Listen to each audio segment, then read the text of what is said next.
थोड़ा मुझे लग रहा है मैं छिप गई इसके पीछे। आज नवभारत टाइम्स के लिए एक विशेष दिन और दिल्ली के और देश के आपके रीडर्स के लिए भी उतना ही विशेष दिन। और ऐसे मौके पे आज मंच पे हम सबके बहुत ही प्रिय नेता, भारत सरकार में केंद्रीय मंत्री, पूर्व में भारतीय जनता पार्टी के राष्ट्रीय अध्यक्ष आदरणीय नितिन गडकरी जी का इस मंच पे होना हम सब के लिए और भी आनंद देने वाला है। मैं चाहूंगी कि एक बार नितिन जी एक ऐसी शख्सियत हैं जिन्होंने हमेशा जो भी काम हाथ में लिया उसको बहुत ही शिद्दत के साथ, बड़े पैशन के साथ करते हुए ऐसे एग्जाम्पल सेट कर दिए कि जिसे दोबारा चेज करना मुझे लगता है कि बहुत मुश्किल है। जिस तरीके से आपने देश में सरकार के साथ कंधे से कंधा मिला के काम करते हुए आदरणीय नरेंद्र मोदी जी के नेतृत्व की सरकार में एक अहम भूमिका निभाई और पूरे देश में डेवलपमेंट का वो मॉडल खड़ा किया कि आज पूरा देश जिस तरीके से सड़कों से जुड़ता गया, फ्लाईओवर्स, हाईवेज, आपने एक ऐसा इंफ्रास्ट्रक्चर देश में क्रिएट किया जो आने वाले वर्षों तक पूरे देश की जनता के काम आएगा। और शायद ये कहना अतिशयोक्ति नहीं होगी कि भारत की प्रगति का रास्ता उसी डेवलपमेंट के साथ, उसी इंफ्रास्ट्रक्चर में से होते हुए निकलने वाला है। मंच पे उपस्थित श्रीमान मोहित जैन जी, आशीष पांडे जी, शुभमन्यु बागची जी, नवभारत टाइम्स की पूरी टीम जिन्होंने दिन रात वर्षों तक इस टाइम्स ग्रुप के साथ मेहनत करते हुए एक विश्वास हासिल किया। मैं आदरणीय नितिन जी उस समय को याद कर रही थी जब इस कार्यक्रम में आने का मैंने निर्णय लिया, जब मैं डूसू की जनरल सेक्रेटरी थी, दिल्ली यूनिवर्सिटी स्टूडेंट यूनियन की प्रेसिडेंट, दिल्ली यूनिवर्सिटी यूनियन की जनरल सेक्रेटरी। और ट्रेंड वो होता था कि हम अपने ऑफिस में बैठ के हर इवेंट का प्रेस रिलीज खुद बनाते थे, खुद अपने हाथ से लिखते थे, उसे टाइप करवाते थे और फिर वो प्रेस रिलीज लेकर के खुद जाते थे। आईटीओ पे ऑफिस होता था तो ऐसा पूरा रूट बनाते थे कि भाई ये 4 न्यूज़पेपर मेरे जिम्मे है, 4 दूसरे ऑफिस बेरर के जिम्मे, और अक्सर नवभारत टाइम्स में खुद ही जाती थी। तो उस समय 30 साल पहले के उन रिपोर्टर्स को मैं याद कर रही थी कि जिनके साथ बैठकर हम चाय पीते थे और ये कहते थे भाई देखो ये आज हमारी स्टूडेंट्स का जो रिलीज है ये लगना जरूर चाहिए, और उसका कैसे अच्छे वाली जगह पे प्लेसमेंट हो जाए, कैसे फ्रंट पेज मिले। तो पूरा स्टूडेंट यूनियन का एक मैसेज नवभारत टाइम्स के माध्यम से कैसे पब्लिक में पहुंचे, इसके लिए खुद जाकर के वहां पे बात करते थे। आज इतना लंबा सफर तय करके, मतलब 1946 से लेकर आज तक का आपका ये सफर सच में एक बड़ी यात्रा है विश्वास की, जो आपने पूरे देश में लोगों के साथ अपने आप को जोड़ा।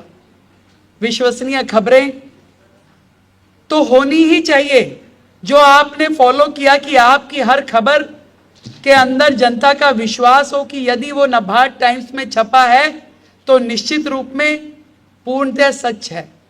परंतु लोकल खबर हो या अंतर्राष्ट्रीय खबर हो, आपकी टीम का उसके ऊपर काम ये अपने आप में एक अनोखा अंदाज है। और उस पे सबसे ज्यादा आनंद की अनुभूति तब होती है जब आप समाज के साथ जुड़ करके काम करते हैं। आपके सैकड़ों प्रोजेक्ट ऐसे होते हैं जो जनता से सीधा सीधा जुड़ाव रखते हैं। मुझे ध्यान है कि आप जब हर साल रामलीला के दिनों में अवार्ड के प्रोग्राम करते हैं, दिल्ली की सभी रामलीलाओं को मैं जा करके वहां रामलीला मंचन देखना और उनको ग्रेडिंग करके उनको अवार्ड देना, तो पूरी रामलीलाओं में इतना जोश भर जाता है कि हमें ये अवार्ड मिल रहा है। और मुझे ध्यान है इस बार का कि हमारे ही एरिया की एक रामलीला, जिसको पिछली बार आपने अवार्ड दिया होगा, उन्होंने इस बात पे ऑब्जेक्शन उठाया कि इस बार हमें कैटेगरी में क्यों नहीं रखा गया। उनका फोन मेरे पास आया कि रेखा जी आप बात कीजिए, नभा टाइम्स ने हमें कैटेगरी में नहीं रखा। मतलब उनके लिए कितना प्रेस्टीज का सवाल था ये कि हमें कैटेगरी में तो रखते। ऐसे ही जैसे आपने बताया कि महिला बाइक रैली, जब दिल्ली ने वो हादसा देखा, जब पूरी की पूरी मानवता शर्मसार हुई और आपने उस प्रकरण के साथ जोड़ते हुए महिला सम्मान, महिला साहस को दिखाने के लिए दिल्ली में बाइक रैली शुरू करी। महिला बाइक रैली एक ऐसा विषय जो कहते हैं ना कि कुछ लोग कहते हैं कि इम्पॉसिबल, आपकी इस बाइक रैली ने उस इवेंट को आई एम पॉसिबल किया और हजारों महिलाएं उस बाइक रैली के इवेंट से जुड़ी और उसमें उन्होंने पूरी मन के साथ में जो पार्टिसिपेशन किया, मैंने खुद देखा, लोग खुश थे, महिलाएं खुश थी कि yes we can do this. और आपने उन्हें प्लेटफॉर्म दे करके साहस के और क्षमता के नए आयाम उनको दिए।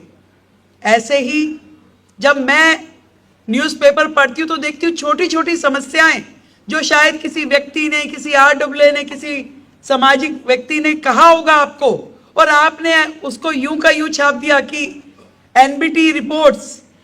और वो समस्या जब हम भी पढ़ते हैं एज ए गवर्नमेंट, तो मैं भी वो पन्ना निकाल करके उस अपनी रिकॉर्ड में से देती हूँ अपने ऑफिसर्स को कि देखिए भाई ये आई है कंप्लेंट अखबार में, इसको तुरंत संज्ञान लीजिए।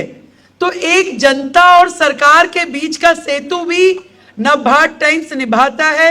इस बात के लिए भी मैं आपको बधाई देती हूँ।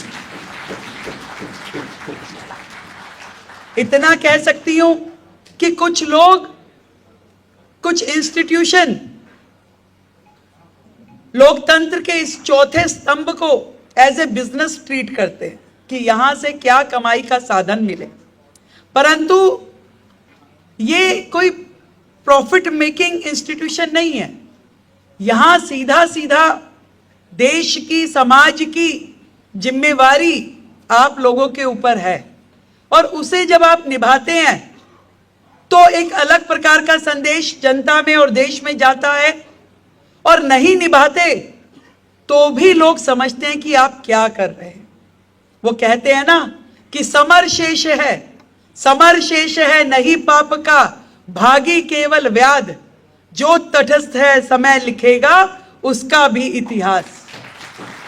यानी आज यदि देश की समस्याओं से, परिस्थितियों से, दिक्कतों से, मुसीबतों से, चैलेंजेस से हमने अगर अपने आप को अलग रखा तो आने वाली पीढ़ियां कभी भी हमें माफ करने वाली नहीं है। इन समस्याओं को समाधान देने के लिए हर एक व्यक्ति को, हर एक संस्था को और आप जैसे बड़े अखबारों को अपनी भूमिका तय करनी पड़ेगी और वो भूमिका निभानी पड़ेगी। क्योंकि हमने जब आजादी की लड़ाई भी होती थी तो अखबारों की कितनी बड़ी भूमिका होती थी उस स्वतंत्रता संग्राम को आगे ले जाने में। आज भी देश आजाद जरूर हो गया, परंतु सामाजिक लड़ाइयां, बहुत सारी कुरीतियां अभी भी समाज में ऐसी व्याप्त हैं जिनसे लड़ने की आवश्यकता है। और मैं हमेशा कहती हूं कि देशभक्ति दिखाने का हमें कोई और साधन अब मिलने वाला नहीं है। ना हमें सरहद पे जाने का मौका मिलेगा, ना किसी दुश्मन को गोली मारने का मिलेगा, ना सीने पे गोली खाने का मिलेगा। हमारे पास यदि कोई मौका है तो देश के लिए जीने का मौका है, और देश के लिए जीना होगा तो कुछ करना भी होगा। तो अपनी जिम्मेवारी समझ के नबार्ड टाइम्स हमेशा हर वक्त जो काम कर रहा है उसकी मैं तारीफ करना चाहूँगी।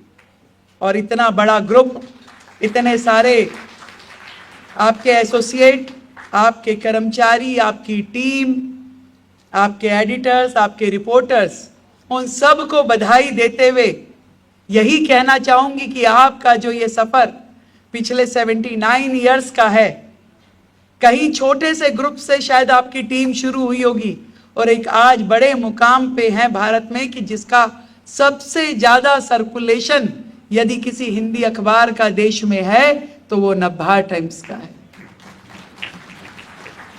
इन शब्दों को यदि मैं यूं कहना चाहूं कि साथ चलने का इरादा जब जवां हो जाएगा, आदमी मिल आदमी संग कारवा हो जाएगा, तू किसी के पांव के नीचे तो रख थोड़ी जमी, तू भी नजरों में सभी के आसमां हो जाएगा।